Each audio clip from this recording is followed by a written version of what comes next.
اے چادر میں لپٹنے والے، اٹھو، اب خبردار کرنے لگو اور اپنے پروردگار کی بڑائی بیان کرو اور اپنے کپڑے پاک رکھو اور شرک کی گندگی سے تو الگ ہی رہو،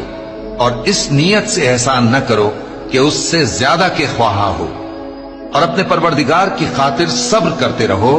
پھر جب سور پھونکا جائے گا تو وہ دن مشکل کا دن ہوگا، یعنی کافروں پر آسان نہ ہوگا۔ مجھے اس شخص سے سمجھ لینے دو جس کو میں نے اکیلا پیدا کیا اور میں نے اس کو بہت سا مال دیا اور ہر وقت حاضر رہنے والے بیٹے دیے اور اس کو ہر طرح کے سامان میں وسعت دی، پھر بھی لالچ رکھتا ہے کہ میں اسے اور زیادہ دوں۔ ایسا ہرگز نہیں ہوگا، یہ ہماری آیتوں کا بڑا مخالف رہا ہے۔ میں اسے ایک بڑی چڑھائی چڑھاؤں گا۔ اس نے غور و فکر کیا اور ایک بات ٹھہرا لی، یہ مارا جائے، اس نے کیسی تجویز کی، پھر یہ مارا جائے، اس نے یہ کیسی تجویز کی، پھر اس نے نگاہ کی، پھر تیوری چڑھائی اور منہ بگاڑا، پھر پیٹ پھیر کر چلا اور تکبر کیا، پھر کہنے لگا یہ تو جادو ہے جو پہلے لوگوں سے برابر ہوتا آیا ہے،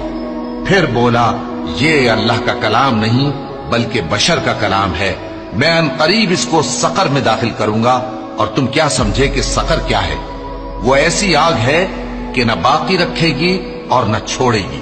اور بدن کو جھلس کر سیاہ کر دے گی، اس پر 19 داروغہ ہیں۔